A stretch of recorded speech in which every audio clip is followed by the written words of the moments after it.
Boa tarde, pessoal, a todos que nos assistem hoje, nesta tarde de terça-feira, de greve em São Paulo, para essa palestra importante sobre gestão de finanças pessoais. Temos aqui para nos apresentar a palestra o João Evangelista de Souza Filho. Ele é analista do Banco Central do Brasil e gentilmente participa hoje aqui para nos brindar com a palestra. Ele é analista do Banco Central, especialista em educação financeira com mais de 20 anos de atuação na área, ministrando palestras e cursos sobre educação financeira, não só no Banco Central, como em instituições parceiras. É membro do Departamento de Promoção da Cidadania Financeira, programa Aprender Valor, autor e coautor de conteúdos e publicações produzidas pelo Banco Central do Brasil sobre o tema. Eu, uma vez mais, agradecendo a disposição e a disponibilidade do senhor João Evangelista de Souza Filho para a palestra, já lhe passo a palavra para, para as suas considerações. Senhor João Evangelista, com a palavra, muito bem-vindo e muito obrigado. Eu que agradeço, Nino, um prazer estar com vocês. Boa tarde, Nino, boa tarde, Mariana, Zé Roberto. Boa tarde a todos os que nos assistem aqui. Prazer muito grande estar com vocês para tratar desse tema que para nós é da mais alta importância e é um tema que já ocupa a nossa agenda de trabalho desde 2003. Em 2003, o Banco Central lançou sua primeira versão do Programa de Educação Financeira. Antes disso, tínhamos um programa de comunicação educativa que era mais voltado para transmitir à sociedade informações acerca do que o Banco Central fazia. A partir de 2003, a gente começa a trabalhar com um conteúdo mais alinhado ao que se hoje entende como educação financeira, que é um processo de empoderamento do cidadão para a tomada de decisões com vistas ao seu bem-estar financeiro. Mas se você, então, me concede a palavra, já sigo daqui para Já frente. pode seguir à vontade, depois, à medida que as dúvidas forem surgindo, aí vai ter um momento próprio para você possa tirar essas dúvidas. Tá Mas fique à ótimo, vontade. maravilha. Muito obrigado. Já fui devidamente apresentado. Obrigado pela apresentação, Nino.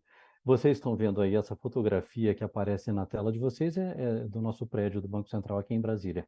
A sede fica aqui em Brasília, a gente tem aí em São Paulo, do ladinho de vocês, a 50 metros de distância do seu edifício, o prédio do Banco Central, onde nós temos a sede de um departamento especificamente, que é o Departamento de Supervisão Bancária, supervisão dos conglomerados bancários. Temos um departamento que fica sediado, dois departamentos sediados no Rio de Janeiro, o Departamento do Meio Circulante, especialmente em função da proximidade com a Casa da Moeda, e o Departamento de Operações do Mercado Aberto. Esses dois sediados no Rio de Janeiro, os demais têm sede aqui em Brasília. Bem, e eu começo falando exatamente sobre o que é o Banco Central, quem é o Banco Central, qual é a nossa missão. Na verdade, nós temos uma tríplice missão a cumprir.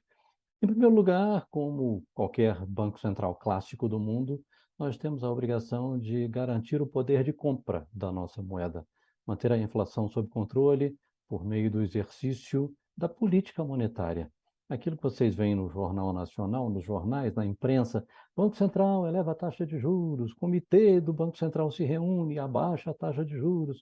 Esse é o exercício da política monetária que caracteriza o trabalho de qualquer Banco Central. Mas no Banco Central do Brasil, nós temos mais um importante componente da nossa missão, que é a supervisão e a normatização das instituições que atuam no sistema financeiro nacional. Portanto, bancos, administradoras de consórcio, financeiras, são 27 modalidades diferentes de instituições financeiras que são autorizadas a funcionar pelo Banco Central, que têm a sua atuação normatizada por nós e que são supervisionadas por nós no seu dia a dia. E mais recentemente, há menos de um ano, nós ganhamos explicitamente em nossa missão a função de fomentar o bem-estar econômico da sociedade. E nós entendemos que nada melhor para que a gente possa fomentar o bem-estar econômico da sociedade do que promovermos a inclusão financeira, a inclusão a produtos e serviços de qualidade, de interesse para o cidadão, e, naturalmente, a inclusão financeira precisa ser acompanhada de educação financeira, para que o cidadão possa funcionar melhor no seu dia a dia. E é exatamente neste contexto que nós trazemos para vocês essa palestra de hoje, que fala sobre educação financeira. E o que é educação financeira para nós? Não é o processo de transformação de seres humanos comuns em milionários, não é isso. Também não é um processo de transformação de pessoas comuns em tio Patinhas, mãos fechadas, daqueles que vão atravessar o Oceano Atlântico do Brasil até a África com um sorrisal na mão e chegar do outro lado com um sorrisal inteiro. Não. É um processo que tem um olhar muito humano. Não somos nós que vamos dizer a nenhum de vocês o que é o certo, o que é o errado. Nós vamos instrumentalizar cada um de vocês para que vocês se conheçam, para que vocês sejam capazes de entender as próprias prioridades, entender as suas necessidades, os seus desejos, eventualmente até mesmo os seus desperdícios e eliminá-los da sua vida, mas um olhar muito humano no sentido de que compete a você definir o que é o certo e o que é errado, o que é o desejável e o indesejável na sua vida financeira. E falamos também de educação financeira no seio da família e da sociedade. Por quê? Porque quando a gente fala de dinheiro e de gastos e de recebimentos, a gente sabe que a família brasileira tem a sua renda composta por um conjunto de entradas. Não é mais aquela família clássica como a gente tinha 50, 60, 70 anos atrás, em que havia o cabeça da família, o provedor e os demais dependendo financeiramente. Não, cada vez mais a gente vê, inclusive, a mãe da família sendo a principal provedora. No caso dos participantes do Bolsa Família, por exemplo, a gente tem hoje cerca de 15 milhões de participantes do Bolsa Família que estão ali na base da nossa pirâmide socioeconômica, e 95% dos beneficiários do Bolsa Família são mulheres. E mesmo no caso destas famílias em que a principal provedora é a mulher, não é raro a gente ver os filhos informalmente ajudando a compor a renda da família. E desde esse arranjo até os arranjos mais tradicionais, em que você tem um pai, uma mãe, um, dois, três, quatro filhos gerando renda para a família, a gente traz a importância de que as decisões financeiras sejam tomadas preferencialmente em família, e entendam aqui como família, neste sentido, um conjunto de pessoas que compartilham uma mesma renda, que compartilham os ativos e que compartilham os passivos, as despesas relacionadas ao consumo do dia a dia daquela família. Bem, nesse contexto, nós dizemos que é importantíssimo que as decisões sejam tomadas no âmbito da família para que elas possam ser cumpridas com mais entusiasmo, com mais perseverança. E essas decisões nada mais são do que escolhas. Uma das coisas mais difíceis na nossa vida é a gente escolher. Não é isso, Nino? Felipe Graziano, que eu vejo aqui na tela, Mariana, vocês, nesse momento, escolheram estar aqui conosco, assistindo essa palestra. Vocês podiam estar fazendo tanta coisa diferente, podiam estar em Campos do Jordão, comendo um fondue, podiam estar na praia, passando frio e olhando o pôr do sol ali sobre o mar, e decidiram estar aqui agora. E é assim que a gente faz com o nosso dinheiro. A gente escolhe o tempo todo como é que a gente vai utilizá-lo.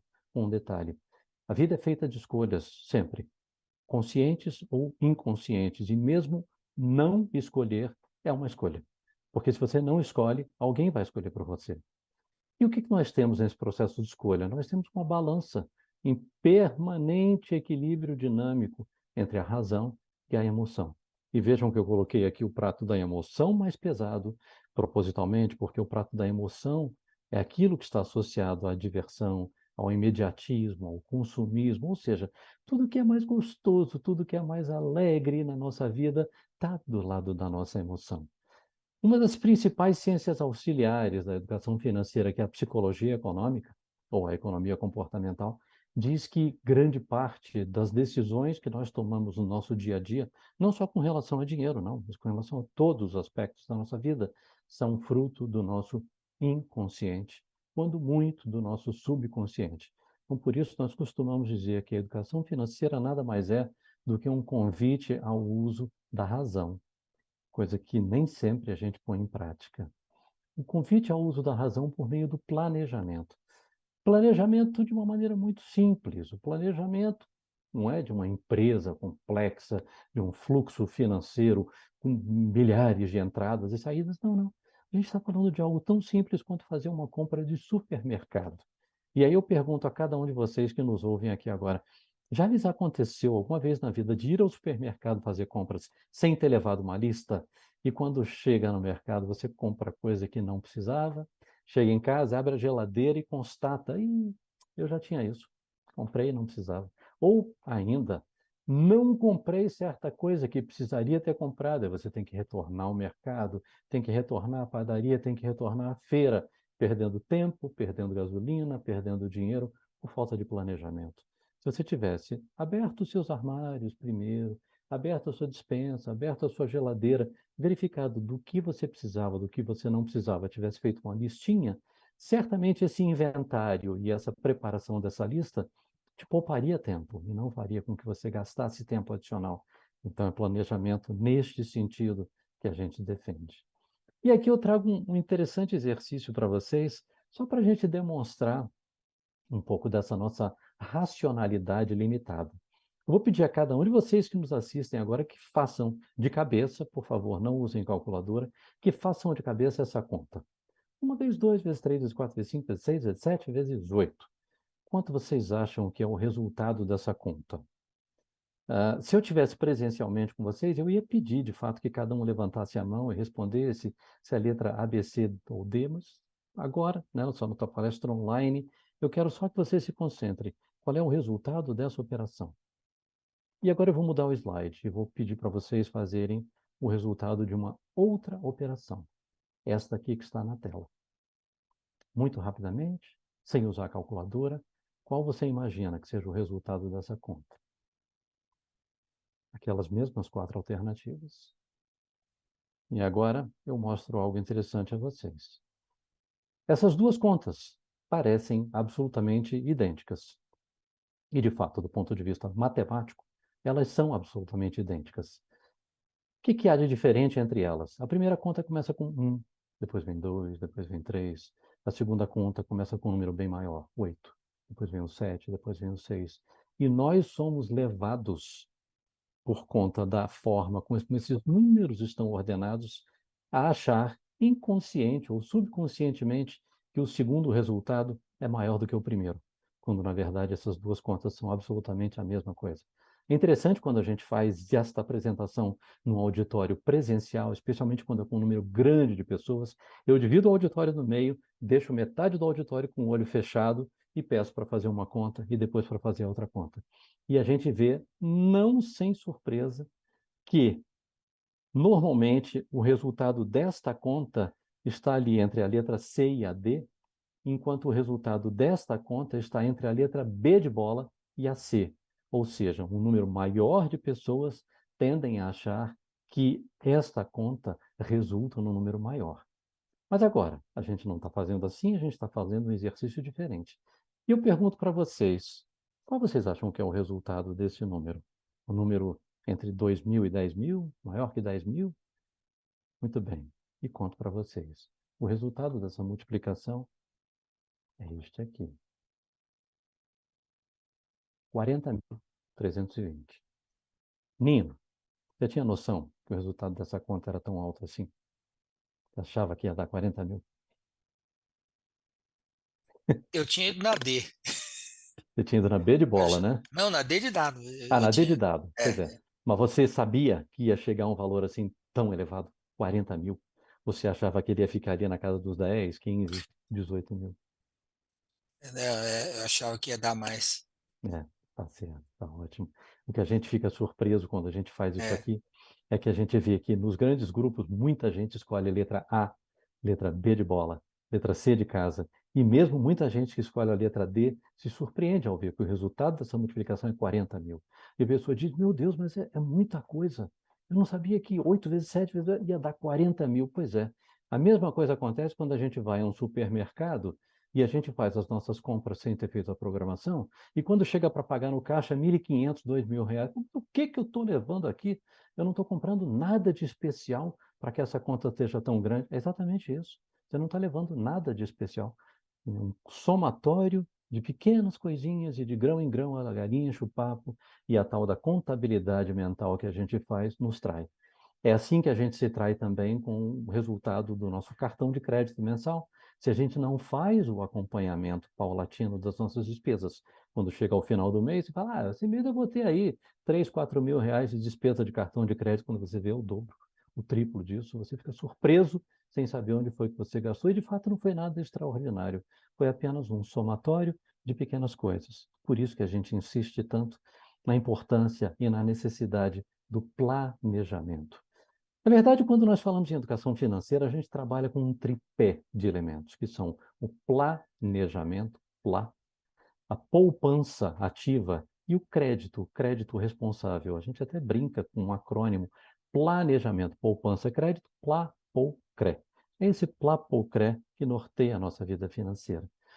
Quando a gente fala, evidentemente, em planejamento, a gente está falando em decisão do que vai ser consumido, do que vai ser guardado, do que vai ser poupado.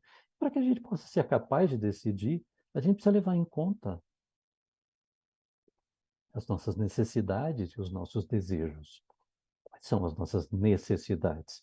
Aquilo que é absolutamente fundamental para que a gente consiga sobreviver: alimentação, moradia, transporte, comunicação, lazer, vestuário, comunicação, que inclui também internet, inclui telefone celular, uma série de outras coisas. São vários elementos que compõem as nossas necessidades de quem vive em sociedade, e muitas vezes você vê essas necessidades diferirem de um grupo social para outro, de um indivíduo para outro.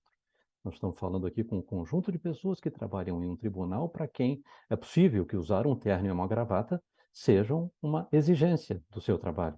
Se não for uma exigência no código de vestimenta, ela pode ser uma exigência implícita para que você esteja bem vestido, seja respeitado no seu ambiente profissional. Um determinado traje será requerido. Então, para você, um terno e uma gravata podem ser uma necessidade. Para alguém que é um atleta, por exemplo, um corredor, um jogador de futebol, terno e uma gravata não fazem muito sentido. Mas, por outro lado, uma chuteira ou um par de tênis que custe aí 1.000, 1.500, 2.000 reais, algo que é impensável no nosso dia a dia de pessoas comuns, para aquele profissional pode ser uma necessidade. Então, aquilo que a gente precisa entender é que as necessidades e os desejos variam de pessoa para pessoa. Nós precisamos conhecer quais são. Por que precisamos conhecer? Para que a gente possa adequadamente priorizar. E aí eu convido todos a fazermos uma volta à infância. Quando a gente era pequenininho, que chegava da escola e perguntava: mãe, posso ir brincar? Pai, posso ir brincar? Eles diziam: você já fez o dever de casa? Não, ainda não. Então faça o dever de casa primeiro. Depois você vai jogar bola, vai andar de bicicleta. Primeiro, as obrigações. Primeiro, as necessidades. Depois, os desejos. Não tem nada de errado com a satisfação dos desejos, não é pecado, não é nada disso. Mas primeiro você precisa dar conta das suas necessidades. A gente falou do planejamento e agora a gente vai falar da poupança. Poupança ativa.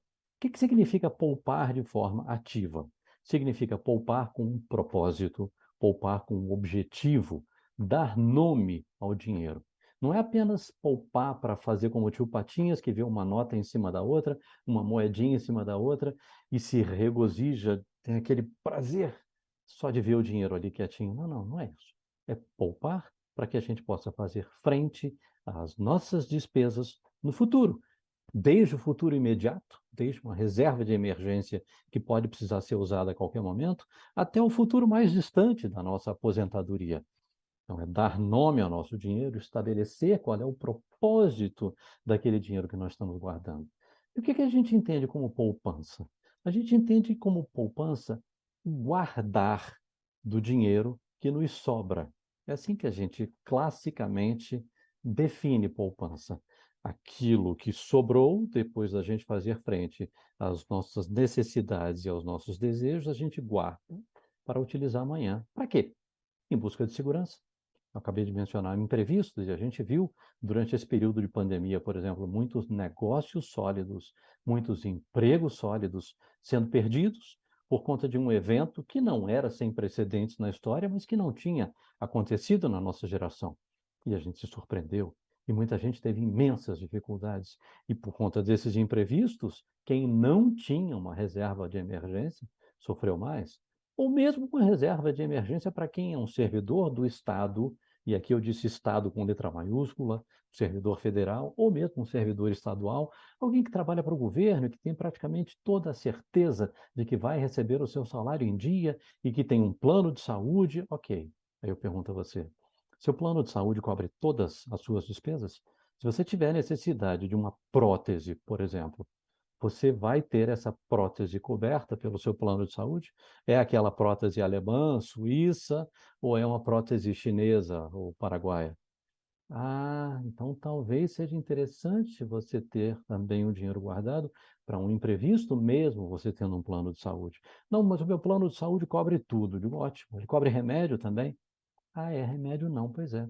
Eu, pessoalmente, João Evangelista, quando faço o meu orçamento, eu verifico que um dos itens que mais me despendem recursos são os gastos com farmácia. Suplementos alimentares, remédios, etc., para mim, para minha mulher, para meu filho. A gente tem a necessidade de colocar isso tudo na ponta da linha. Então, por isso, contar com os imprevistos é importante. Por isso, poupar para ter a segurança de ter algum dinheiro guardado para fazer frente a um imprevisto qualquer. Para evitar o endividamento, a gente tem hoje mais de 70 milhões de cidadãos brasileiros, isso é um terço da população brasileira endividada. Endividado aqui eu não estou dizendo inadimplente, eu não disse sem condições de pagar suas dívidas, mas eu disse endividada a ponto da dívida se tornar um desconforto. E melhor, segurança para pensar no amanhã, para que a gente tenha uma aposentadoria tranquila, para que a gente possa desfrutar da nossa vida. E ainda para aproveitar oportunidades, como por exemplo, uma oferta. Digamos que seu vizinho tem um carro que você acha bonito, você sabe que é muito bem cuidado, você vê ali o seu vizinho todo sábado lavando o carro, cuidando bonitinho, e esse vizinho, de repente, muda-se de país, vai morar em Portugal, vai morar na Alemanha, e ele diz, olha, eu preciso vender todos os meus bens aqui, porque eu vou sair do Brasil, estou vendendo tudo e preciso vender depressa. Opa! Se você tem dinheiro poupado, você faz uma oferta, você consegue talvez arrematar aquele carro dele por um preço bem mais em conta do que você pagaria em situação regular. Então é interessante você ter o dinheiro guardado para ofertas, oportunidades, para que você tenha o poder de barganha de oferecer, pagar à vista e com isso obter descontos. E ainda para o poder de concretizar os seus sonhos, você transformar os seus sonhos em projetos e fazer com que esses sonhos se tornem realidade, poupando, guardando paulatinamente, dando nome ao seu dinheiro, para que você consiga transformar esse sonho em realidade. Agora, o que é muito frequente é, quando a gente faz essa pergunta, é difícil sobrar algo para poupar? Pessoas dizem, olha, para mim é muito difícil. No meu mês costuma sobrar dia no final do dinheiro, em vez de sobrar dinheiro ao final dos dias. Aí então a gente ensina o pulo do gato. Uma dica simples, que vem lá de tempos imemoriais, e para quem quiser aprender um pouquinho mais sobre isso, eu sugiro um livrinho que você lê em meia hora chamado O Homem Mais Rico da Babilônia. Ela vem de lá. E essa dica diz o seguinte: inverta a lógica. Não espere sobrar, não espere chegar até o final do mês para esse dinheiro sobrar. Faça o dinheiro sobrar hoje. Faça o seu planejamento, faça o seu orçamento. Você já sabe hoje quanto é que vai sobrar no final do seu mês. Hoje, no dia que você recebeu o seu salário, você já separa aquele dinheiro, aquele compromisso que você já estabeleceu consigo próprio para poupança de curtíssimo prazo, que vai para a sua reserva de emergência, para a poupança de longuíssimo prazo, que vai para a sua aposentadoria, e para a poupança de médio prazo, para um sonho de um prazo um pouco mais distante, para outro sonho um pouco maior, mas de maneira que no momento em que você receber o seu salário, você já separe aquele dinheiro, já dê o nome ao dinheiro, ou seja, faça o investimento proporcional e adequado com o propósito daquele dinheiro. Como é que é isso? Como é que é essa história de fazer um investimento proporcional àquele dinheiro? A gente sabe que os investimentos financeiros têm três características, que são a liquidez, é a capacidade de transformar o seu investimento em dinheiro imediato, dinheiro na mão. A segurança, que é a certeza de que você vai receber aquele dinheiro que você investiu, e a rentabilidade, que é o quanto estão lhe pagando por aquele investimento. Muito cuidado, porque esses três elementos nunca andam de forma positiva juntos. Você sempre vai ter que abrir mão de pelo menos um desses três elementos, porque alta liquidez, alta segurança e alta rentabilidade juntos não existem. O que significa liquidez, mais uma vez? A transformação do dinheiro, do patrimônio em dinheiro.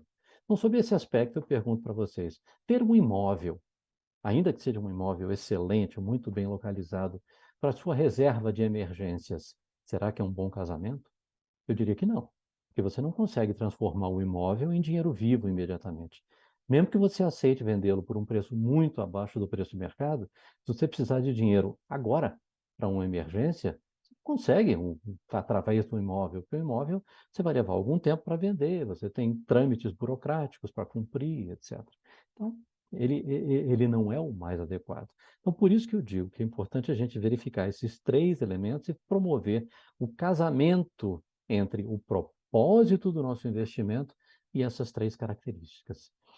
Muito cuidado, especialmente quando você estiver em busca de alta rentabilidade. Muito cuidado com a rentabilidade fácil.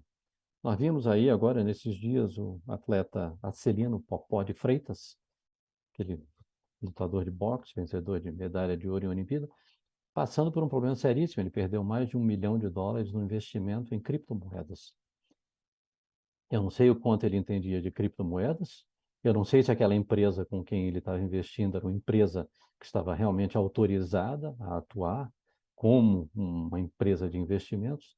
Fato é que a gente sugere, consulte o site do Banco Central, consulte o site da CVM, da Comissão de Valores Mobiliários, verifique se aquela rentabilidade fácil que está sendo oferecida ela de fato está sendo oferecida por uma empresa séria, se aquela rentabilidade diz respeito a algo factível, algo plausível, ou se você está sendo ludibriado e se você está sendo traído pelo seu próprio excesso de vontade de ganhar dinheiro fácil.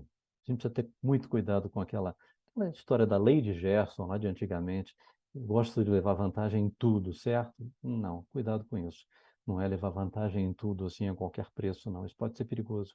Cuidado também com marketing agressivo. Cuidado com empresas desconhecidas. O seu dinheiro é muito precioso para que você o desperdice assim. E cuidado também para não ir com a boiada, e cuidado também para não se deixar levar apenas pelo seu instinto, porque às vezes ele falha. E aqui eu tenho um exercício que eu trouxe para vocês. Eu trouxe um conjunto de pessoas, que são pessoas muito conhecidas no mercado financeiro do século XX, do século XXI, que eu gostaria de mostrar a vocês e perguntar a vocês: vocês entregariam os seus recursos financeiros para serem administrados por essas pessoas? Em outras palavras, você confiaria em investir sob o comando dessas pessoas? Se você conhecer a pessoa, já fica mais fácil de você dizer sim ou não. Mas se você não conhecer, que elemento você vai ter? Você vai se basear pelo rosto da pessoa, pelo traje dela, pelas expressões dela, pelo site da empresa dela, pelo seu cunhado ou seu vizinho que disseram algo sobre aquela pessoa? Tudo bem. Vamos voltar e aí eu vou perguntando para cada um de vocês e vocês vão respondendo mentalmente. Confiariam neste homem para administrar suas riquezas? Confiariam neste rapaz para administrar o seu patrimônio? Confiariam neste senhor? Confiariam nesta senhora? Confiariam nesta senhora? Confiariam neste rapaz, jovem senhor? Muito bem. Em língua inglesa, quando nós falamos de pirâmide financeira, a gente fala de Ponzi scheme. Esse Ponzi vem deste camarada aqui, Charles Ponzi. Lá nos anos 30, 40, nos Estados Unidos, ele deu um golpe monumental, um dos maiores golpes financeiros do século XX, a ponto de ter tido seu nome imortalizado. Pirâmides financeiras, Ponzi Scheme. Foram muitos, milhares de cidadãos americanos que perderam muito dinheiro com ele. Já esta senhora, com essa aparência assim pacata, discreta, ela foi uma guru, especialmente das senhoras americanas nos anos 60 e anos 70. Ela era uma consultora financeira que escrevia para aquelas revistas Cosmopolitan, Vogue e coisas do gênero, como a nossa revista nova de hoje, era uma consultora das mulheres e ela realmente fez um trabalho seríssimo, ajudou milhões de mulheres americanas a enriquecer com seus conselhos sobre investimento. Ela própria não podia ser consultora financeira, porque era um tempo em que as mulheres ou eram professoras, ou eram esposas, ou eram enfermeiras, mas as mulheres nesse tempo não eram profissionais do mercado financeiro. Mas ela escondia-se por trás do marido, que era um profissional das finanças, ajudava na empresa dele e ela diretamente escrevia as suas colunas e ajudou muita gente. Já esta senhora, com essa aparência tão confiável, uma senhora portuguesa, a dona Maria, considerada a banqueira dos pobres, ela aplicou um tremendo golpe em Portugal nos anos 1980.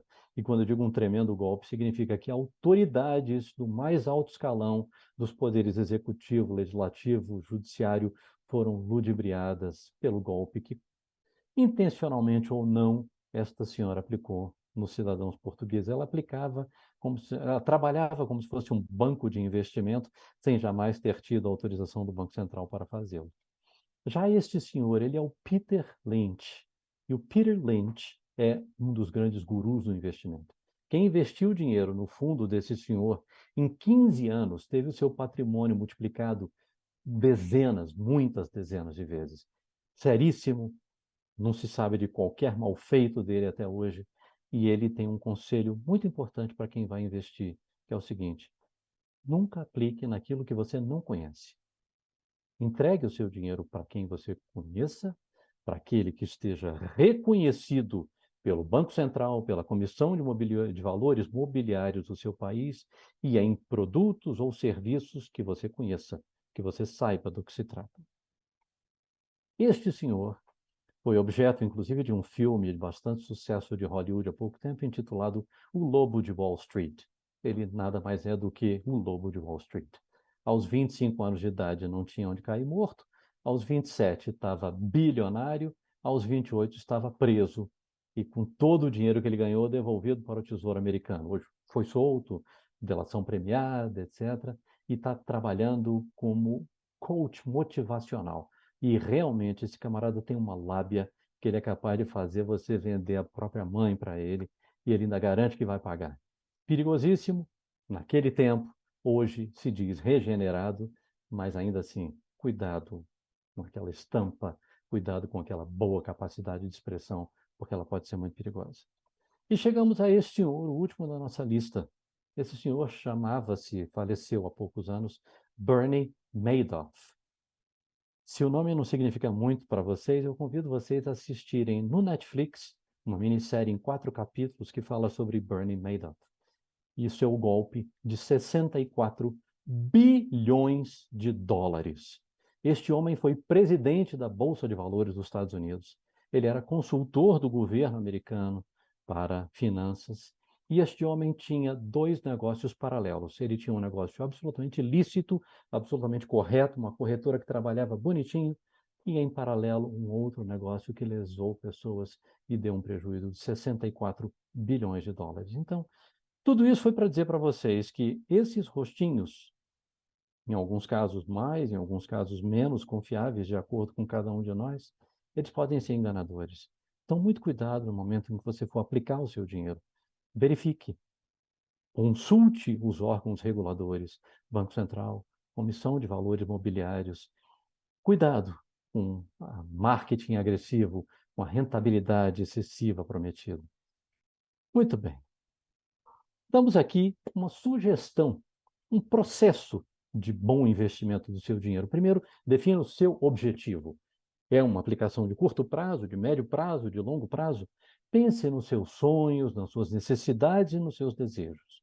Conheça as opções disponíveis. É claro que a gente não está sugerindo que você se torne necessariamente um profissional das finanças, mas pelo menos conheça as opções disponíveis e, dentro dessas opções, avalie a liquidez, a segurança e a rentabilidade e promova um casamento entre esses 3 elementos e o propósito do seu investimento. Depois disso, faça a sua escolha e também conheça o seu perfil, para você saber se você tem o estômago para lidar com as flutuações das variações de certos tipos de investimentos. Agora, lembrem daquele conselho da vovó, lá de antigamente, que dizia: meu filho, não ponha todos os seus ovos numa cesta só. Isso vale também para os investimentos. Diversifique. Não coloque tudo num cesto só. E, finalmente, avalie os seus ganhos periodicamente. Fique de olho nos seus investimentos, verifique se eles realmente estão sendo bem aplicados. Agora, um detalhe: antes de começar a investir, porque as pessoas se deixam, às vezes, empolgar pelo valor do dinheiro ao longo do tempo, pelo poder multiplicador dos juros. Mas antes de investir, verifique se você tem dívidas, porque provavelmente o pagamento das suas dívidas vai ser o melhor investimento que você tem a fazer. Porque quando você deve, quando você paga dívidas, quando você paga algo financiado, você está pagando por taxas de juros que normalmente são muito maiores do que aquelas taxas de juros que você recebe pelo seu investimento.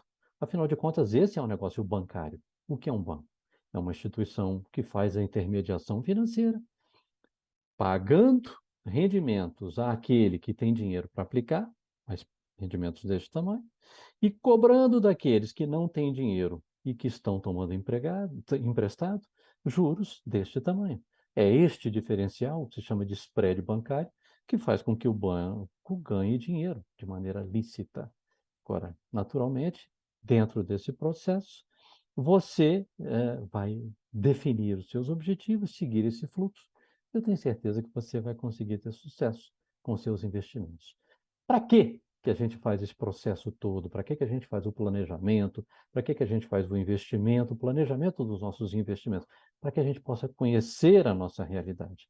Primeira coisa é saber se as suas despesas estão maiores do que as suas receitas, e nesse caso você está deficitário, ou se você tem um orçamento equilibrado ou neutro, que não é um vantajoso não, tá? Equilibrado ou neutro significa dizer que você gasta tudo aquilo que você ganha.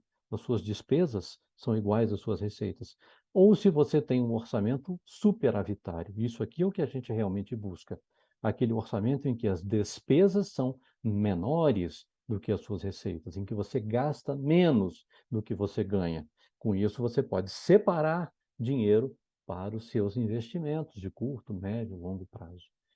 Conhecer a sua realidade para que você possa entender os seus próprios hábitos de consumo e verificar onde é que você gasta mais dinheiro no seu dia a dia e se aquele dinheiro que você está gastando está sendo importante para você, se ele está lhe trazendo bem-estar, se ele está lhe trazendo satisfação ou se ele está sendo um dinheiro desperdiçado.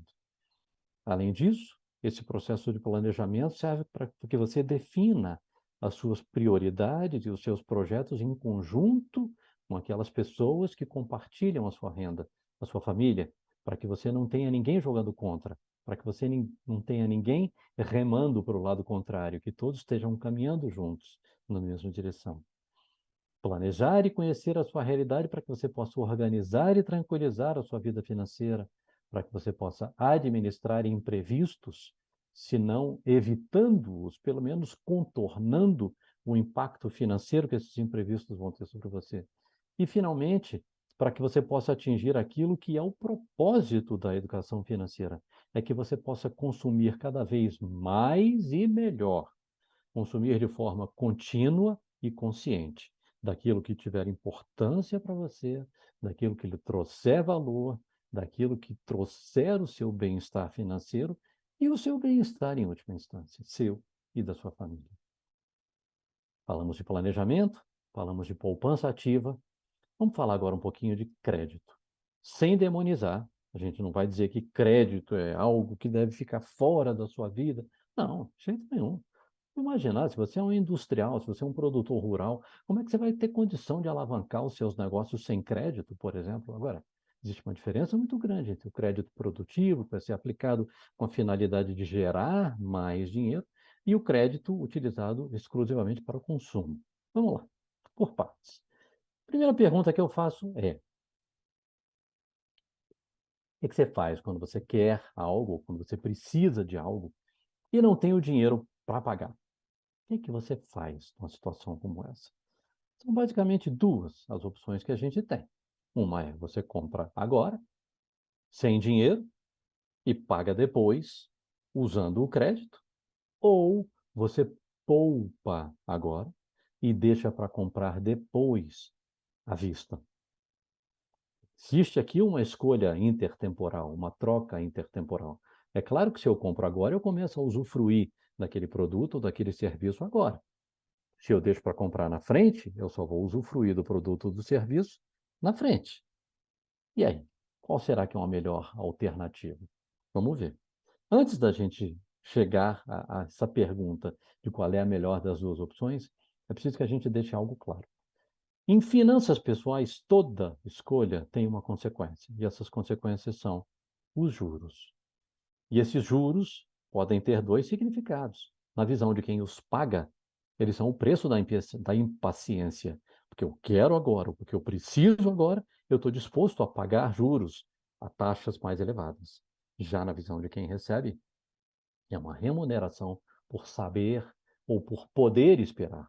E eu vou receber juros. Claro que serão juros menores do que aqueles juros que o banco estaria cobrando de você se você estivesse pagando um financiamento, um empréstimo que você tomou. Só que tem um detalhe: os juros têm um imenso poder ao longo do tempo. Já deixo aqui um convite para vocês, aqueles que ainda não conhecem a calculadora do cidadão do Banco Central, baixem a calculadora do cidadão no seu telefone, no seu computador, é absolutamente gratuita e ela ajuda você a brincar com os juros compostos. Pode ser um cálculo difícil, nem todo mundo é tão bom de matemática, nem todo mundo tem uma calculadora 12C, ou nem todo mundo sabe usar Excel e aquelas fórmulas. Se você usa a calculadora do cidadão, a calculadora do cidadão te dá alguns números muito interessantes. Quanto é que eu vou ter de dinheiro daqui a 30 anos se eu guardar R$ 300 por mês e aplicar isso, vamos pensar aqui num investimento seguro e de baixa rentabilidade como uma caderneta de poupança. Quanto é que você vai lá, entra na calculadora do cidadão, coloca ali e você vai ver algo muito interessante. É que os juros compostos crescem de forma exponencial. Então, se você olha, pô, 5 anos de investimento, eu só tenho isso aqui de juros, eu digo, continue. Veja, os próximos 10 anos, opa, 10 anos já cresceu mais um pouquinho. Veja agora por 15 anos, opa, há 15 anos o pulo foi maior. Veja agora 30 anos, opa, o pulo foi muito maior. É exatamente por conta do poder dos juros ao longo do tempo, porque a gente está falando de juros sobre juros. São juros compostos que crescem de maneira exponencial. Por isso, defendemos o planejamento, por isso defendemos a poupança ativa, para que você possa se beneficiar de saber esperar, ou de poder esperar e de contar com o poder dos juros ao longo do tempo. Tudo bem, a gente falou sobre o uso do crédito. O que significa usar crédito? Significa comprar sem dinheiro. Você compra sem dinheiro, você utiliza crédito e você paga juros por isso, porque alguém te emprestou aquele dinheiro para você usar hoje. Por outro lado, quando você poupa e investe e espera para comprar, você recebe juros lá na frente. E o que é melhor? E a resposta é: depende. Depende de quê? Em primeiro lugar, depende da sua própria decisão. Depende de você pesar o que é mais importante, o que é mais relevante. Digamos que você queira comprar um imóvel. Eu conheço muito poucas pessoas que conseguiram comprar primeiro o imóvel à vista. Grande parte das pessoas acabam comprando um imóvel financiado, porque elas fazem ali um cálculo e dizem: olha, o que eu estou pagando aqui de juros é a mesma coisa que eu pagaria por uma prestação. Só que essa prestação eu vou pagar por um imóvel que vai ser meu. Então, vale a pena, não vale? A minha resposta é: depende. Depende de você. Porque se você não estiver pagando pelo seu imóvel, você estiver pagando por um aluguel e reduzir o seu aluguel, por exemplo, e poupar alguma coisa, e deixar para poupar e aplicar em outra coisa da sua vida, e se contentar com nunca ter um imóvel e sempre viver de aluguel, pode ser uma opção válida, contanto que você tenha a constituição do seu patrimônio. O que você não pode é simplesmente não ter um imóvel e também não ter patrimônio de forma alguma, porque aí você não vai ter sua reserva de emergência, você não vai ter os seus investimentos para médio e longo prazo assegurados. Agora, João, mas você está falando uma tolice, João. Todo mundo sabe que imóveis são o investimento mais seguro do mundo. Aí eu pergunto a vocês, será? A gente viu agora no Rio Grande do Sul, por exemplo, 2 semanas atrás, uma enchente monstruosa, que praticamente afogou uma cidade. O que aconteceu com aqueles imóveis que estavam ali naquela cidade? Que perderam grande parte do seu valor. O terreno está mantido, mas as edificações que foram construídas simplesmente foram perdidas. Ah, mas isso aqui é uma situação muito rara, não é em todo lugar que acontece uma enchente, um tornado. Ok, não é. Mas na frente da sua casa, na frente do seu apartamento, alguém pode construir uma penitenciária, alguém pode construir uma torre de celular, alguém pode construir uma casa de festas, que aquele lugar que um dia foi valorizadíssimo, hoje pode não ser mais. Vocês que moram em São Paulo, que conhecem bem São Paulo, me digam se eu disser uma besteira agora, mas eu me lembro de Rua Augusta, por exemplo, ali nos anos 60, a gente ouvia muito falar nas músicas, entrou na Rua Augusta a 120 por hora, era a coisa mais chique. Será que hoje ainda é uma localização tão chique como ela era 30, 40, 50 anos atrás, ou ela se desvalorizou? Por outro lado, é possível que houvesse regiões, eu não sei, talvez Vila Nova Conceição fosse um lugar onde ninguém queria, 20, 30, 40 anos atrás, talvez fosse, aquilo é um lugar distante, é um fim do mundo. Hoje em dia você tem ali apartamentos muitíssimo valorizados. Então, assim, a gente não tem bola de cristal, a verdade é essa. E é por isso que a gente diz o que é melhor depende. Depende da sua reflexão, depende da sua reflexão em família, depende do que você quer para o seu dinheiro, sem ter bola de cristal, porque bola de cristal ninguém tem. Nem os melhores profissionais de investimento do mundo não têm. E o crédito pode sim ter vantagens, por exemplo, atender a emergências. Vamos voltar naquele exemplo do plano de saúde e da prótese. Olha, eu tenho um excelente plano de saúde, mas esse meu plano de saúde não me cobre a prótese que eu vou ter que colocar aqui no meu joelho, porque eu vou. Ok, tá bom. Você tem uma reserva de emergência? Tenho, mas a minha reserva de emergências eu precisei usar porque me aconteceu uma emergência no mês passado e eu ainda não consegui recompor a minha reserva de emergência. Ok. Você precisa dessa prótese para quando? Para daqui a 2, 3, 4? Não. O ortopedista me disse que tem que ser agora, daqui para o final desse mês. Será que vale a pena pegar um crédito para atender essa emergência? Talvez. A avaliação é sua. Ou para aproveitar uma oportunidade, o carro do seu vizinho, ou o imóvel da sua irmã que está se mudando de lugar, ou que está saindo da cidade, indo morar no campo. Hum, talvez valha a pena tomar crédito para algo assim. Ou ainda para antecipar o consumo, como é no próprio exemplo que a gente deu aqui do imóvel. Alguém que se casou, que quer ter o seu imóvel e que acha que vale a pena adquirir um imóvel em vez de pagar um aluguel e que não vai ficar esperando 10, 20, 30 anos para juntar o dinheiro do imóvel. Antecipe esse consumo, comprando hoje. Vale a pena? Talvez. A avaliação é sua. Agora, por outro lado, o crédito tem as suas desvantagens. A primeira delas é que você paga mais caro, porque você está pagando juros para alguém que te emprestou esse dinheiro hoje.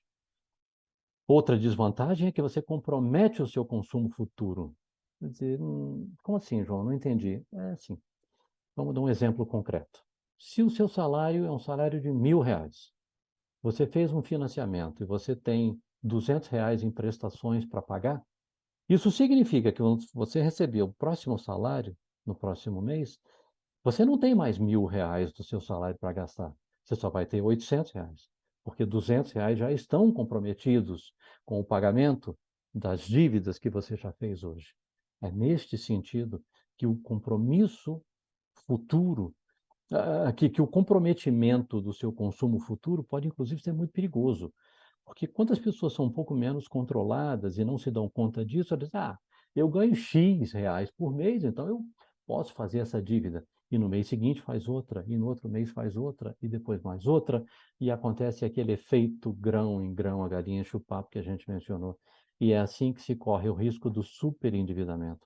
O descontrole que vai levando a uma bola de neve até que o consumo futuro esteja totalmente comprometido. E em que situações você paga juros? Sempre que você usa crédito. Todas as vezes em que você compra crédito, você compra a crédito, você está pagando juros, mesmo quando eles estão embutidos. É muito frequente a gente chegar numa loja para comprar uma TV, por exemplo. Quanto é essa TV? Ela é R$ 5.000 à vista. E financiado em 12 meses também, você soma ali o número das parcelas, você vê que dá R$ 5.000. Ah, interessante, sem juros, né? É. Mas vem cá, e se eu comprar à vista? Bom, à vista como? À vista, sim, pagando em uma vez. Cartão de crédito uma vez. Ah, bom, aí você tem 10% de desconto. E se for no cartão de débito? Ah, bom, aí você tem um desconto de 12%. E se for no Pix? Bom, aí você tem um desconto de 15%. Ah, é? Então o preço à vista era realmente um preço à vista? Ou ele era um preço que mascarava juros que estavam embutidos ali dentro? Provavelmente era isso. Agora, detalhe. Nós fizemos em 2008 uma pesquisa no Banco Central para tentar entender melhor o consumidor brasileiro. Isso foi antes da elaboração da nossa primeira estratégia nacional de educação financeira. E compreendemos o seguinte: o cidadão brasileiro endivida-se porque ele não quer se endividar. Não entendi. Isso é um paradoxo para mim. Eu explico. A pessoa não quer se endividar e ela diz: não, não, eu vou precisar aqui de um dinheirinho adicional, porque nesse mês o meu orçamento estourou, mas no mês que vem eu vou conseguir me reequilibrar. Então, eu vou fazer o seguinte: eu vou usar o cheque especial nesse mês, que me cobra aí 8, 9, 10% de juros, ou então eu vou entrar no cartão de crédito, vou usar o rotativo, não vou pagar a tarifa inteira, porque no mês que vem eu me reequilibro. Aí sabe o que acontece? Quando chega no mês seguinte, a pessoa não consegue se reequilibrar e aquela dívida de 8, 10, 12% ao mês vai crescendo, crescendo, se tornando uma bola de neve de forma absurdamente rápida. Estes são os dois grandes perigos do cheque especial e do cartão de crédito, que são instrumentos lindos, maravilhosos, quando usados da forma para a qual eles foram planejados. Cartão de crédito e cheque especial não é complementação de renda. Eles existem para ser usados emergencialmente e por um período muito curto. Segundos, horas, minutos, poucos dias. Não muito. Porque eles têm taxas de juros muito elevadas. E existem motivos pelos quais as taxas são elevadas. Eles já são uma linha de crédito pré-aprovada. Você não precisa ir no seu banco, você não precisa negociar com o seu gerente, você não precisa pedir uma aprovação. Não, não, não. Ele já está ali, disponível para você. E exatamente essa disponibilidade é o que faz com que ele seja tão caro. E é por isso que esta disponibilidade, aliada à intenção da pessoa não se endividar, é que pode ser enganosa, que pode fazer com que a pessoa se iluda.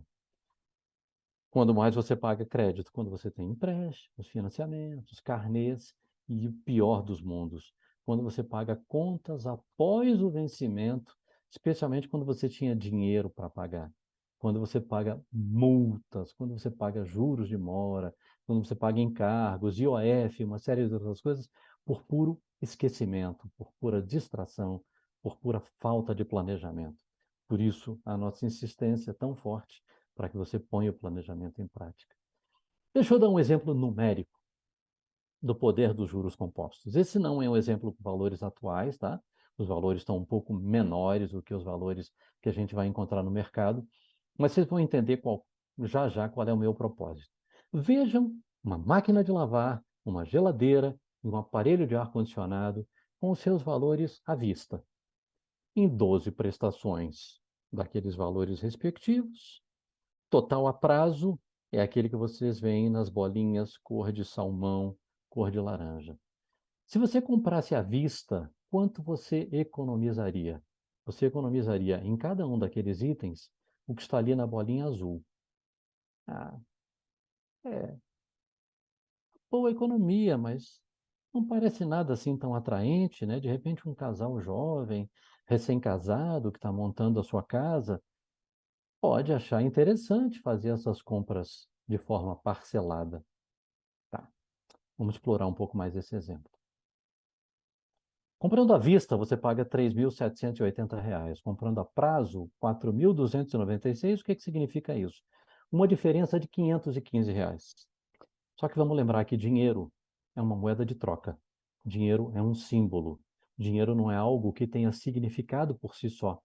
É um número na sua conta no banco, ou, na melhor hipótese, ele é um pedaço de papel que está ali na sua carteira, é um pedacinho redondo de metal que está aqui em cima da sua mesa, e ele sozinho não faz sentido. Mas quando você converte o que o dinheiro pode comprar, talvez isso faça mais significado. Então, voltando aqui, se eu disser para vocês que a diferença entre comprar uma máquina de lavar roupas, uma geladeira e um ar-condicionado à vista ou a prazo são R$ 515, isso pode não fazer tanta diferença. Mas e se eu disser a diferença entre comprar à vista e a prazo é que se você comprar à vista, você consegue comprar, além daqueles 3 produtos, um fogão, um forninho, um liquidificador, uma torradeira e ainda toma um sorvete com a sua mulher para comemorar a sua inteligente decisão de compra. E agora? O significado é outro. Por isso a gente faz esse convite para que você converta o dinheiro para aquilo que o dinheiro pode comprar. Ou ainda outra forma de converter o seu dinheiro é convertê-lo em horas de trabalho. Quantas horas você precisa trabalhar para que você consiga acumular aquele dinheiro? Para que você seja capaz de tomar uma decisão mais bem embasada sobre se vale a pena ou se não vale a pena você se endividar para comprar algo. Se você optar por usar o crédito, consequentemente pagar juros, cuidado com o endividamento excessivo. Como é que esse endividamento excessivo se forma? Primeiro, compras fora do plano. Aquela notinha de supermercado, ela vale para tudo na nossa vida. Tudo que a gente for comprar no supermercado ou fora, se a gente faz com uma nota com planejamento, planejando de cabeça fria, a gente certamente tem melhores condições de deixar o nosso orçamento sempre superavitário. Se a gente compra fora do plano, por impulso, a gente pode se perder. O excesso de compras a prazo, por causa da contabilidade mental. Aquela mesma contabilidade mental que não nos permitiu ver que aquela multiplicação de 8 vezes 7, resultava em mais de 40 mil. Por causa do uso do crédito fácil. Você está caminhando no meio da rua, está ali na Avenida Paulista, saindo do tribunal, e alguém na rua te oferece um panfleto. Você vê, opa, crédito a 1,3% ao mês. Rapaz, olha, eu não estava nem precisando pegar dinheiro emprestado, não, mas essa oferta aqui parece interessante, hein? 1,3 são juros baixos, né? Entra na calculadora do cidadão e faça a simulação para ver se esses juros são baixos mesmo. Agora, mais importante do que simplesmente calcular o valor é entre no seu processo de planejamento e pense: de quem é o seu dinheiro? O seu dinheiro é seu ou é de quem lhe ofereceu o panfleto no meio da rua? Você gasta o seu dinheiro porque você assim decidiu ou porque outra pessoa tomou a decisão por você? Isso aqui vale também para o seu vizinho quando compra um carro novo, para a sua vizinha quando compra uma bolsa nova, para o pai do coleguinha do seu filho quando compra um par de tênis novos para o seu filho. Você vai decidir o uso dos seus recursos com base nas decisões alheias? De quem é o seu dinheiro?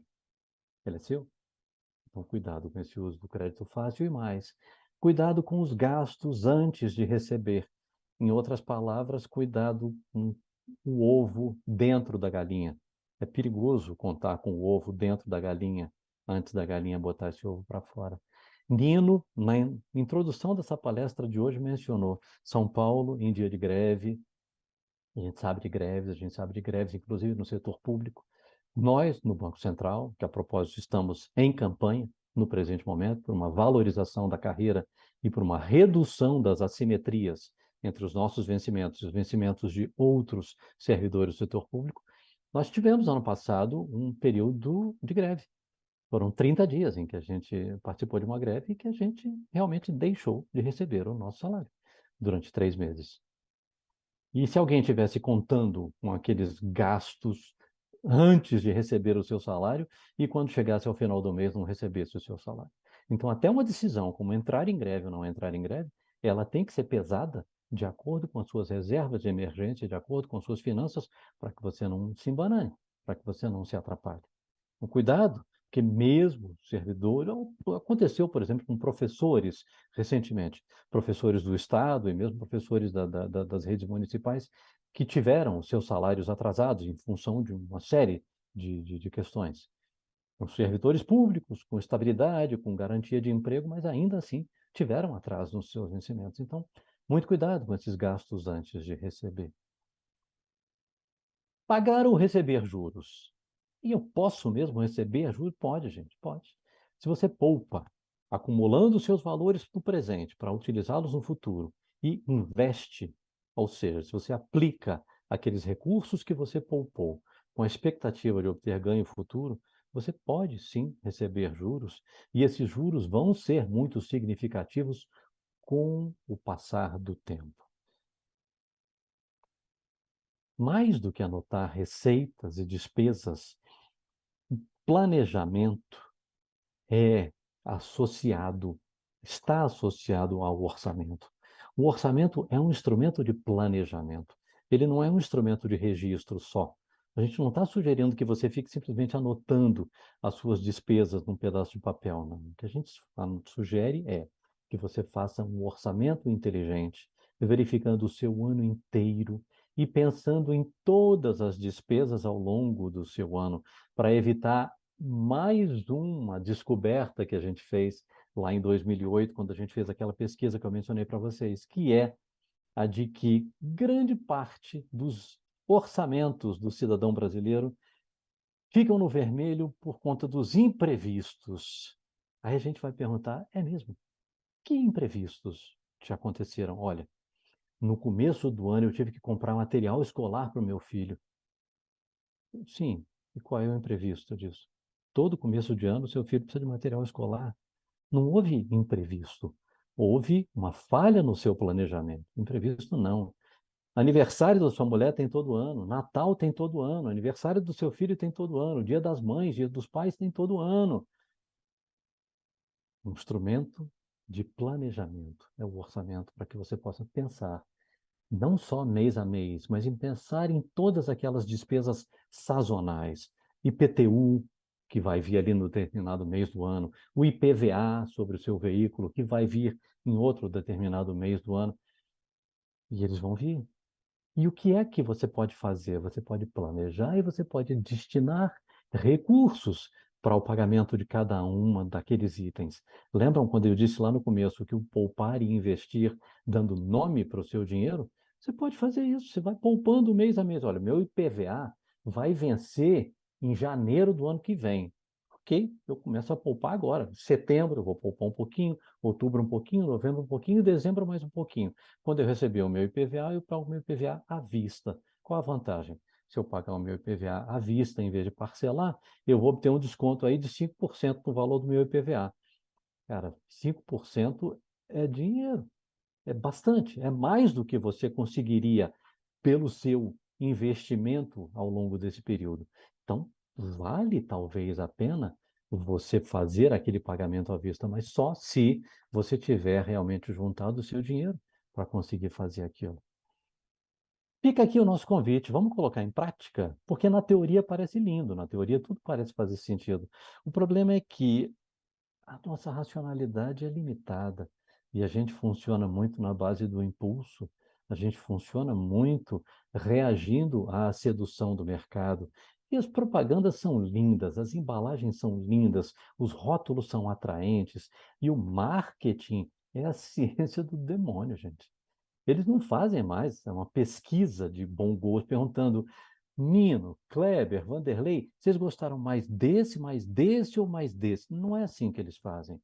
Eles pedem para você entrar num ambiente onde os produtos estão expostos, você está com um monte de eletrodozinho ali, você está com sensor em todo canto, tem câmera filmando você, você entrou, olhou, por 2 segundos eles já sabem, não vão te perguntar nada.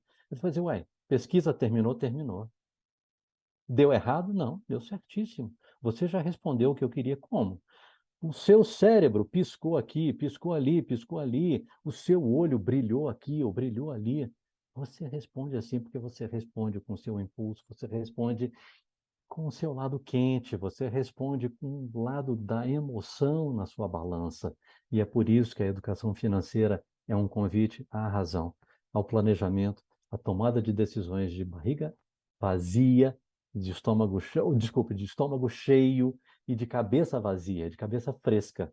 A propósito dessa história do estômago cheio, também a gente tem pesquisas que nos mostram que a compra no supermercado de barriga vazia implica numa conta um pouquinho maior, porque inconscientemente você acaba adquirindo mais produtos, porque seu corpinho está dizendo, eu preciso comer, eu preciso comer, eu preciso beber, e sem perceber, subconscientemente, você está sendo levado àquelas decisões. Vamos colocar em prática?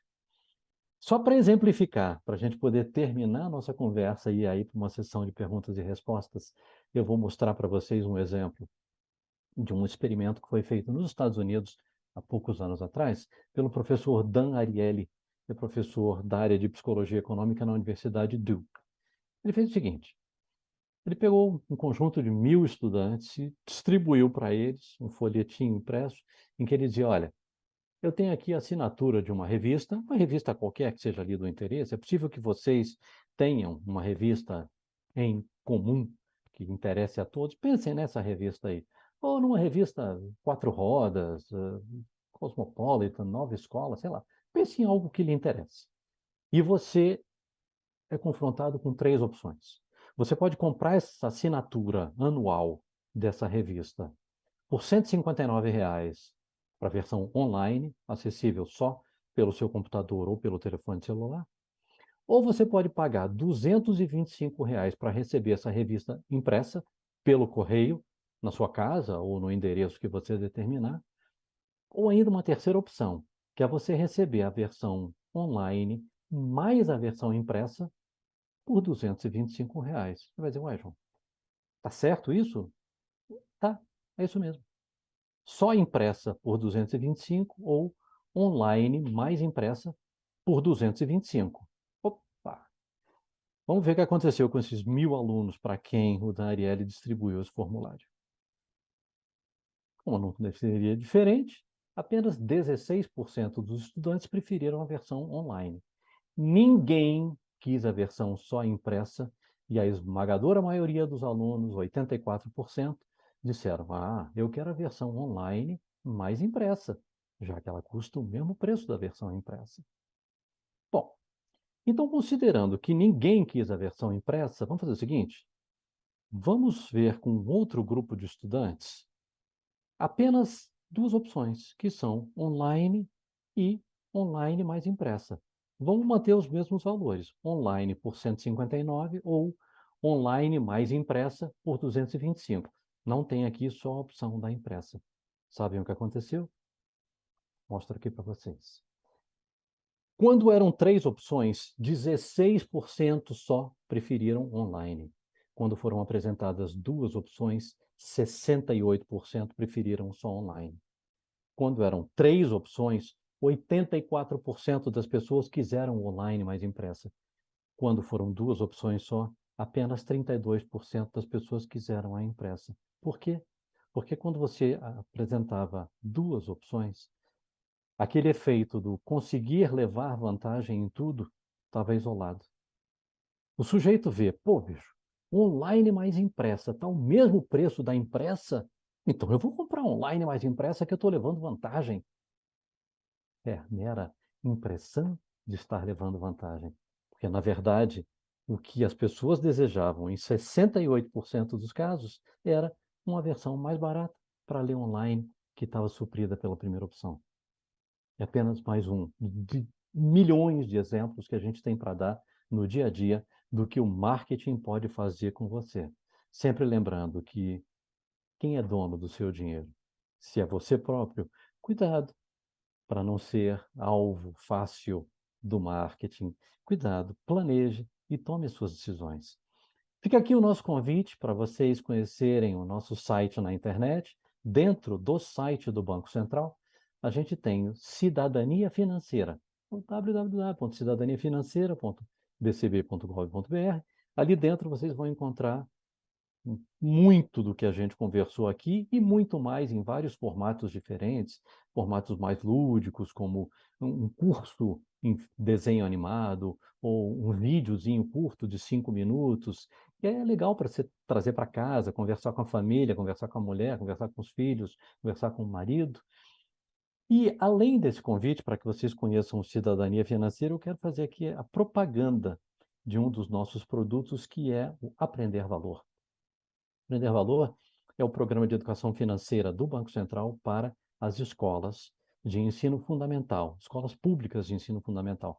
Estamos hoje presentes já em 23.000 escolas, em todas as unidades da federação. A gente está falando do ensino fundamental, então crianças de 6 a 14 anos. com a educação financeira sendo apresentada nos moldes da Base Nacional Comum Curricular, de maneira integrada e transversal. Então, os estudantes não têm aulas de educação financeira, eles têm aula de matemática, português, história e geografia, dentro das quais está embutida a educação financeira. E os resultados têm sido muito animadores. A gente fez uma avaliação de impacto e tem feito avaliações de aprendizagem desde que o programa foi lançado em 2020, e a gente tem visto que os resultados são bastante interessantes, não só para os estudantes, mas também para os professores, porque o programa tem 3 grandes entregas. Já falei de uma, que são os testes, os exames de matemática, português e de letramento financeiro. Essa é uma entrega. Projetos escolares para que o professor leve para dentro de sala de aula, ensine matemática, português, história e geografia com educação financeira embutida, sem ele ter o trabalho de preparar a aula, porque o projeto escolar já traz a aula mastigadinha, prontinha para o professor, e também treinamento, formações para os próprios professores, diretores e demais profissionais da educação. E o que a gente tem verificado é que o programa Aprender Valor tem trazido um melhor desempenho em termos de letramento financeiro para os estudantes, para os professores, e que os efeitos positivos do programa também têm chegado até as famílias dos estudantes. Então, concluo a parte expositiva aqui da minha fala e me coloco à disposição de vocês para eventuais perguntas que a gente possa ter. Muito obrigado. Obrigado, João. Eu quero parabenizá-lo pela forma simples, tranquila de falar e passar tanta informação. Eu tenho certeza que há perguntas aí que o pessoal quer fazer. Por favor, encaminhe pelo chat. A Mariana já está controlando aqui. Eu só queria lembrar conforme você foi falando, eu me vi em muitas situações aí, e até a situação do endividamento, a situação né, de poder inverter a lógica dos juros, ao invés de pagar juros, receber os juros, e planejar para comprar algo. E só para ficar um exemplo, e uma das melhores coisas que se tem é poder pagar à vista, porque com você tendo o recurso nas mãos, você tem o poder de barganha a qual você se referiu, aí você pode negociar com quem está com o fornecedor, não é? Sim. Então, a diferença entre comprar à vista e pagar a prazo, o que sobra, a diferença, o que dá para comprar com aquilo, me lembra uma vez que fui comprar vários bens aí de linha branca, etc. E negociando daqui e dali tinha o recurso para pagar à vista, nessa diferença. E tem um outro ditado popular também que vai muito bem, aquele: quem não chora não mama. Então, Claro. você com dinheiro na mão, você fala: não, mas isso aí está muito caro, então eu vou comprar na outra loja que está um pouquinho mais barata, não sei o que, aí você consegue uma negociação bastante favorável. E me recordo nessa compra que um micro-ondas saiu, vamos dizer, na faixa, porque até o frete eu negociei. Porque aí Maravilha. quando eu veio com os preços estavam bons, ainda falei: mas o frete está caro, ainda deram desconto no frete. E no final das contas, um micro-ondas saiu só com os recursos economizados em função disso. Um, da possibilidade de pagar à vista, portanto, um planejamento é fundamental, e outro, de negociar mesmo, não ter vergonha de pedir desconto, nem nada. Mas nós temos já perguntas aqui, não é isso, Mariana? Isso mesmo, doutor Nino. Inclusive, eu gostaria de encorajar os participantes a levantar a mão para fazer perguntas de câmera aberta, para a gente tentar tornar a experiência um pouco mais próxima. Porém, a gente tem diversas perguntas que já chegaram no chat, está até difícil de selecionar de tantas que são. Uma rapidinha, doutor, enquanto as pessoas levantam a mão, da Nathalie, ela queria saber se tem outros cursos mais aprofundados para ensinar outros tipos de investimento, ações, multimercados.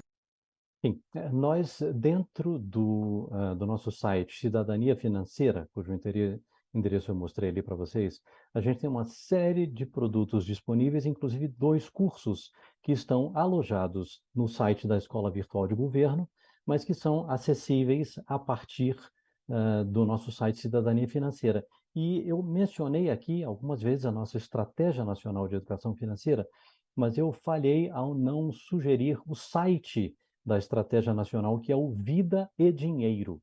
Vida e Dinheiro, tudo junto, vidaedinheiro.gov.br. No Vida e Dinheiro, você vai encontrar cursos produzidos pela CVM, que é a Comissão de Valores Mobiliários, que é o órgão regulador do mercado de ações no Brasil.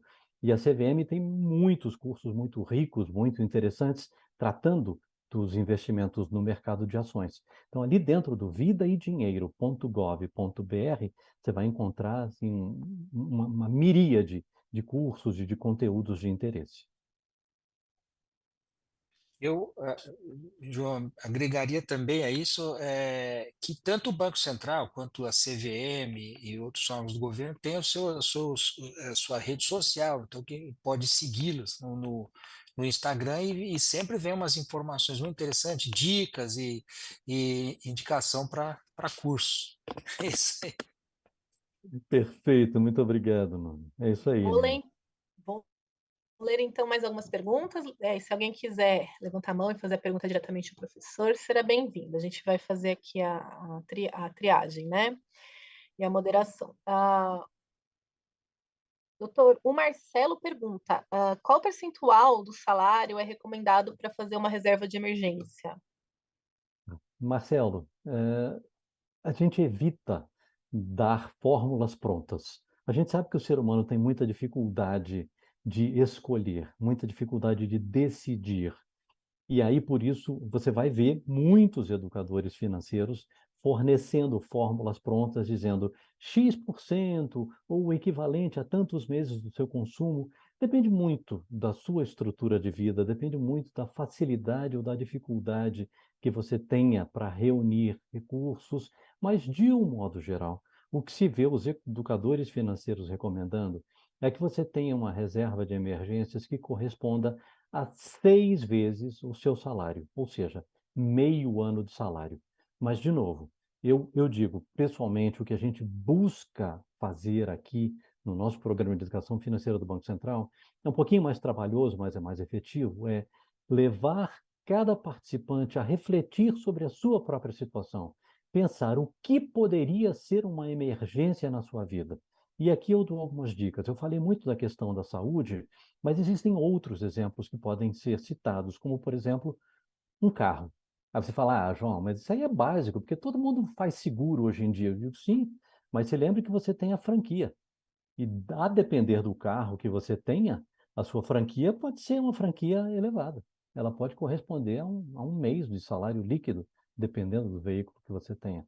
Então, pense que a franquia do seu carro pode ser algo para o qual você deva reservar recursos emergenciais, questões de saúde e o que mais na sua vida pode surgir como uma emergência. Você pode ter necessidade de uma reforma na sua casa, ou se você mora em um apartamento e o conjunto de moradores do edifício decidiu fazer uma reforma no prédio, mesmo que você não estivesse contando com aquilo, você, na condição de condômino, vai ter que aderir à vontade da maioria e vai ter também que ajudar a custear aquela reforma no prédio. Então, assim, é um exercício de análise, de avaliação da própria vida e de prospecção do que pode acontecer no meu futuro. Essa é a maneira mais efetiva. Maravilha. O Vanderlei quer saber a sua opinião.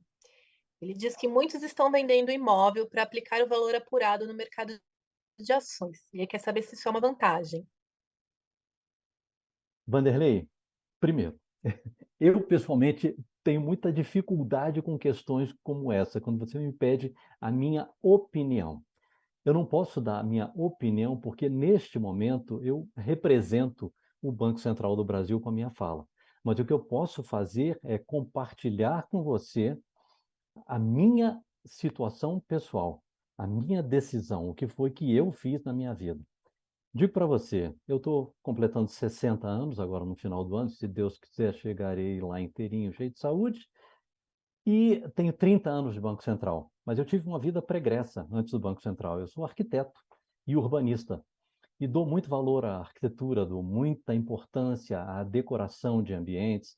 Fui criado numa família grande, ainda tenho uma família grande, com muitos irmãos, e a gente gosta de se reunir em casa e de fazer festas e um churrasquinho no fim de semana e coisas assim. Então, para mim, pessoalmente, ter um imóvel do meu gosto, em que eu possa utilizar da forma como eu bem entender, a qualquer hora do dia ou da noite, fazendo qualquer transformação que me aprouver, era algo muito importante. Por isso eu peguei todos os recursos de que eu dispunha e empreguei no meu imóvel. Você vai dizer, João, isso é inteligente do ponto de vista financeiro? Não, é péssimo.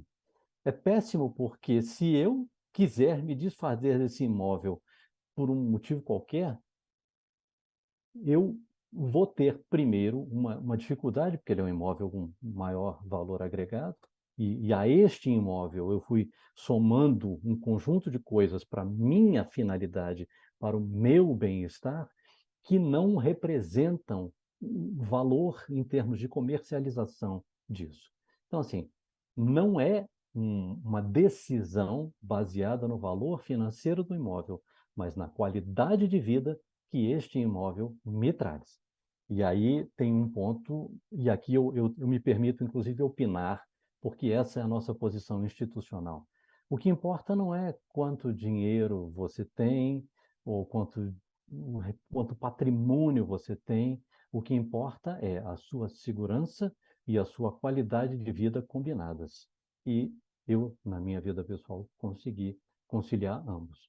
Foi um imóvel que a gente conseguiu comprar com nossos recursos, endividando-nos muito pouquinho, mas é um endividamento que já ficou para trás no tempo, sem que a gente jamais estourasse o nosso orçamento para ter a situação que a gente tem. Desculpa que eu saí pela tangente, eu tergiversei, mas eu espero ter respondido a sua pergunta, Vanderlei. Acredito que sim, doutor. Eu também gosto muito de ter minha casa e fazer as reformas. Pois é, mas olha, Mariana, esta é uma opção sua e é uma opção Sim, minha. A gente não pode exato. criticar aqueles que façam opções diferentes. Eu, por exemplo, tenho um cunhado que é consultor financeiro, ele é controller de uma grande empresa, é uma indústria, mas ele é o controller, ou seja, ele é um profissional da área de finanças, formado em economia, em contabilidade, com pós-graduação em finanças. Ele diz: eu não tenho imóvel, não terei jamais um imóvel para morar. Ele até tem imóveis que ele tem como parte da cesta de investimento deles, mas, mas ele não tem um imóvel, ele não mora no imóvel dele. Essa é a opção dele. Legal, muito bom. A Ana Carolina fez uma pergunta sobre o uso do cartão de crédito. Se pode ser vantajoso com os programas de fidelidade, a questão de poder trocar por passagens aéreas.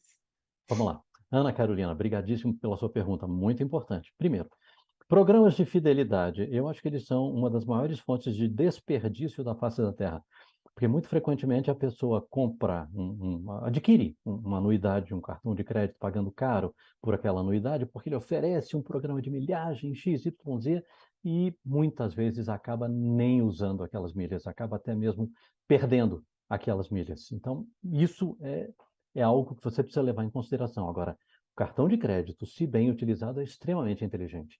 E quando eu digo se bem utilizado, o que significa bem utilizar o cartão de crédito? Significa pagar a sua fatura integral, na data certa, sem deixar estourar um dia para que você não pague juros sobre aquilo, porque se você faz assim, ele se torna um meio de pagamento programado. E a depender do seu nível de controle, do seu nível de organização, e se você tiver fontes de rendas diferentes, talvez até valha a pena você ter diferentes cartões de crédito com diferentes vencimentos. Mas também não vai ter 30 cartões de crédito para cada um, porque senão o trabalho que você vai ter para controlar e o risco disso é muito grande. Mas se você recebe, por exemplo, seu salário quinzenalmente ou semanalmente, talvez valha a pena você ter mais de um cartão de crédito para tentar casar a data de pagamento com a data de seu recebimento dos seus recursos. Isso pode ser uma medida interessante. Lembrando que o cartão de crédito, apesar desse nome, ele não é feito para que você pague em prestações. Ele é feito para que você concentre a data de pagamento por um conjunto de coisas que você comprou em um determinado dia do mês. João, Maravilha. Sim, me Pronto? permita acrescentar algo aí na pergunta, por favor. na resposta, melhor dizendo, que pagar à vista a fatura do cartão e nunca utilizar o crédito do cartão, crédito rotativo. Isso, Só numa situação assim de emergência da emergência, porque são as taxas de juros mais altas, né? A do cartão, como você ressaltou, a isso. taxa de juros do cartão e a do cheque especial. E a do cheque especial, exatamente. Por isso que a gente disse, se você verificou que você teve, de fato, alguma dificuldade tremenda e você vai precisar se endividar, avalie se você tem acesso a outras formas de endividamento que cobram taxas de juros mais baratas. E ainda com um detalhe, agora já não falando do cartão de crédito, mas falando em modalidades de endividamento, quaisquer que sejam.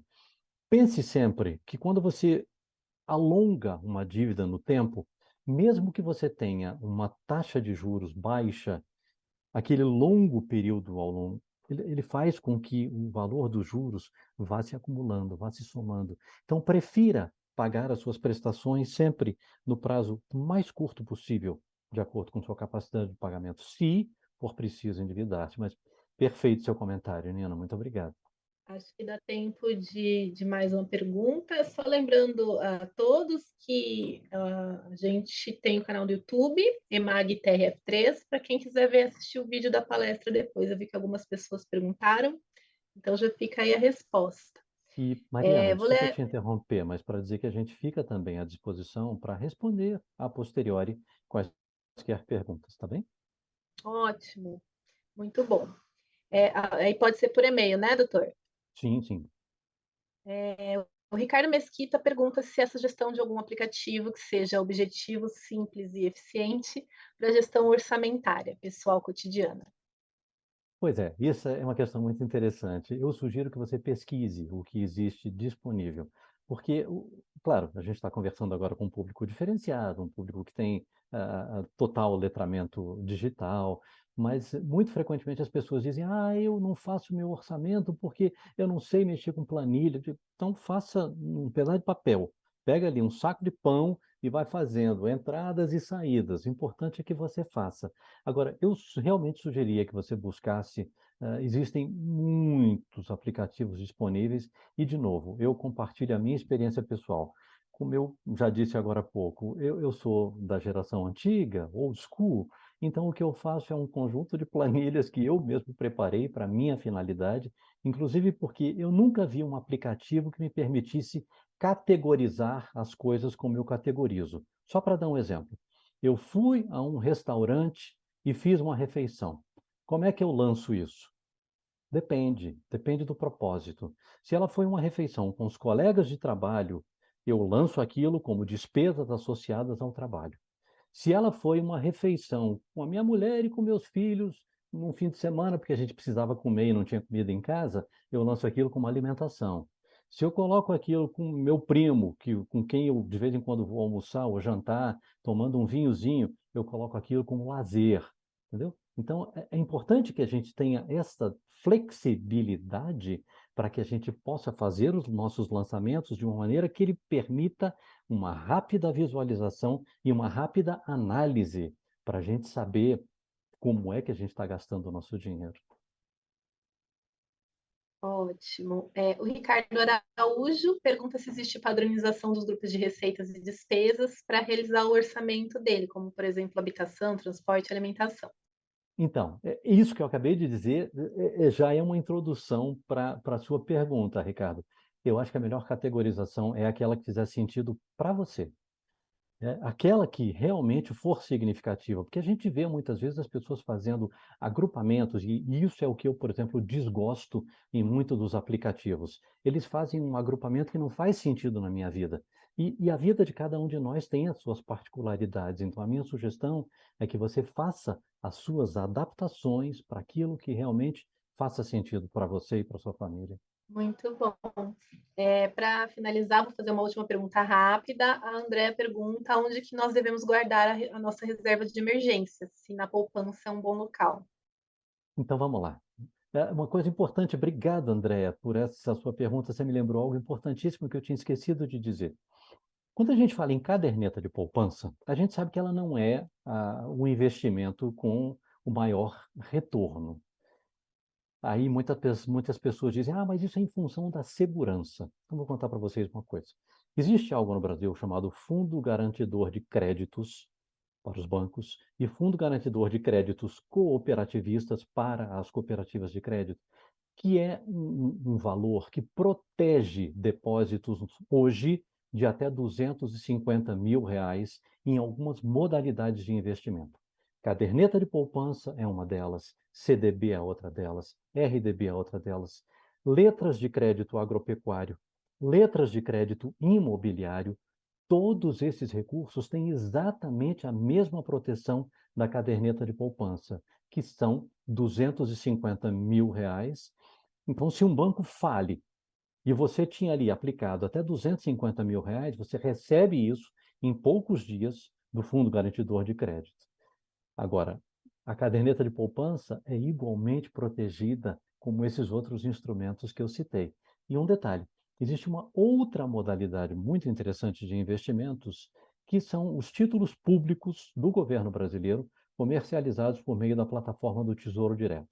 A pessoa fala, eu vou comprar um Tesouro Direto. Não, você vai comprar um título público por meio do Tesouro Direto. O Tesouro Direto é uma plataforma de compra e venda. Então o Tesouro Direto tem essa proteção de R$ 250 mil do Fundo Garantidor de Crédito? Não, ele não tem proteção nenhuma, mas ele é um título público do governo brasileiro. E aí, uma coisa é fato, se o governo brasileiro quebrar, provavelmente os bancos já terão quebrado também. Então, são investimentos de alta segurança. Mas tem um detalhe, quando você compra um título do Tesouro Direto, aquela rentabilidade prometida é a rentabilidade para a data do vencimento.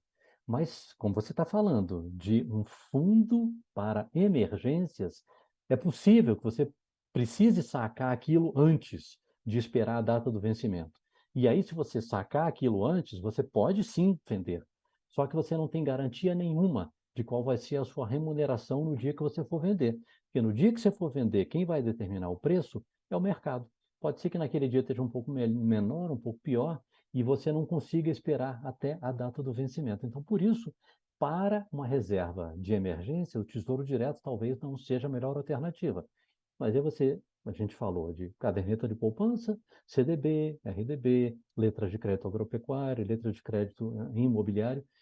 Tudo isso você encontra lá no nosso Cidadania Financeira, tá? Informações pormenorizadas sobre cada uma dessas modalidades de investimento, André.